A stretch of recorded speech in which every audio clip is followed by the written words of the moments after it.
আজকে রেডি হচ্ছিলাম পূজার এঙ্গেজমেন্টের আগের দিন যে মেহেন্দি সেরিমনির আয়োজন করা হয়েছিল তার জন্য। আর দেখতেই পাচ্ছ হাতে নিয়ে নিয়েছি মাথায় গোজার একটা কাঁটা। এই কাঁটাটা আমি কিনেছিলাম বড় বাজার থেকে, আর এটা কিনতে গেছিলাম আমার ছোট ননদ আর দেওরের সাথে। কেমন হচ্ছে কাঁটাটা দেখতে অবশ্যই জানিও। আর জানো তো, কমেন্ট সেকশনে প্রচুর কমেন্ট পেয়েছিলাম যে এই ড্রেসটা দিদি কত বছর আগেকার। সত্যি গো, এই ড্রেসটা অনেক অনেক বছর আগেকার। যখন মনে হয় আমি গ্র্যাজুয়েশনও নয় ঠিক, আমি মনে হয় এমএসসি বিএসসি করছি তখনকার টাইমে, মানে মোটামুটি ধরতে গেলে প্রায় 7-8 বছর আগেকার ড্রেসটা তো হবেই। কিন্তু ড্রেসটা আমার এতটাই প্রিয়, আর আমি জাস্ট 1 থেকে 2 বার পরেছিলাম। এটা কিনেছিলাম কোনো এক বছর পুজোতে স্প্ল্যানেড থেকে। খুব আশা করে কিনেছিলাম আর খুব যত্ন করে তোলা ছিল। মাঝে মধ্যে আমি কোনো ধরো শুটিং হোক বা ভিডিও হোক বানাতে গেলে এই ড্রেসটা ট্রাই করতাম। তো ভাবলাম পূজার যখন মেহেন্দির সেরিমানি হচ্ছে তখন এই ড্রেসটা পরি। তোমরা অনেকেই বলেছো যে প্রিয়াঙ্কা দি তোমরা কি সব গয়নাগাটি কিনে টাকা পয়সা খরচ করে ফেলেছো, ড্রেস কিনতে পারোনি। দেখো ওই রকম ব্যাপার নয়, গয়নাগাটি কিনতে গেলেও যেমন টাকা লাগে, একটা ভালো ড্রেস কিনতে গেলেও 5-7 হাজারের নিচে হয় না। তো এবার কিন্তু পূজার যেহেতু আশীর্বাদ ছিল, তাই আমরা এক্সট্রা করে কোনো মেহেন্দির জন্য ড্রেস কিনিনি। হুট করেই ঠিক করা হয়েছে মেহেন্দির একটা আয়োজন করা হবে। বাট ফাইনালি যখন পূজার বিগ সেলিব্রেশন হবে, মানে বিগ ওয়েডিং ডে আসবে, তখন তো ফাটাফাটি সাজবই বস। তখন সবাই হা হয়ে যাবে আমার এবং পূজা লিটিল গোল্ডের সাজ দেখার জন্য।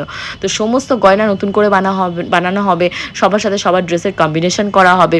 বিশেষ করে স্বর্ণজিৎ, আমার, পূজার, লিটিল গোল্ডের বাবা, লিটিল গোল্ড, সবার সাথে কম্বিনেশন করা হবে যাতে সবাইকে দেখতে সুন্দর লাগে আর তোমাদের কাছেও যেন ব্যাপারটা আরও আকর্ষণীয় করে তুলতে পারি। তোমরা যারা আমার ভিডিওটা এই মুহূর্তে দেখছো তারা তো অলরেডি জানছো যে আমার যে পুরনো পেজগুলো ছিল সমস্তই ব্লক হয়ে গেছে।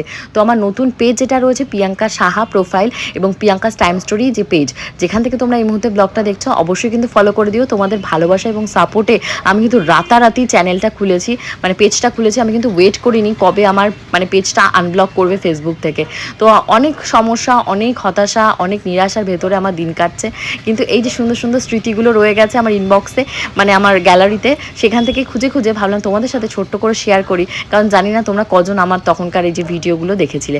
তো এখন চলছে লিটিল গোল্ডের মেহেন্দির পালা। তো লিটিল গোল্ডও মেহেন্দি পরতে খুব ভালোবাসে, বিশেষ করে মেহেন্দি পরতে নয়, ও সাজগোজ করতে, নাচ গান করতে আমাদের মতনই হয়েছে, আমার এবং পূজার মতন। ছোট্টবেলা মা গল্প করে আমাকে এবং পূজাকে খুব সুন্দর করে মা সাজিয়ে দিত, চোখে কাজল পরিয়ে দিত, চুল বেঁধে দিত, আর চেষ্টা করতো একই রকমের জামা আমার এবং আমার ছোট্ট বোন পূজার জন্য কিনতে। কিন্তু অলরেডি ফাইনাল হয়ে গেছে, বাট সেটা কিন্তু এই মুহূর্তে তোমাদের সাথে আমি রিভিল করব না, কারণ অনেক সুন্দর একটা ব্লগ বা ধামাকা তোমাদের জন্য অপেক্ষা করছে। ওই যে বললাম আমার পেজ এবং যে চ্যানেলটা রয়েছে সেগুলো কিন্তু তোমরা সবাই ফলো করে দিও। ইউটিউব চ্যানেলের কথা বলছি, সেটা রয়েছে ইউটিউবে এবং সেখানে কিন্তু 2 মিলিয়ন প্রায় সাবস্ক্রাইবার।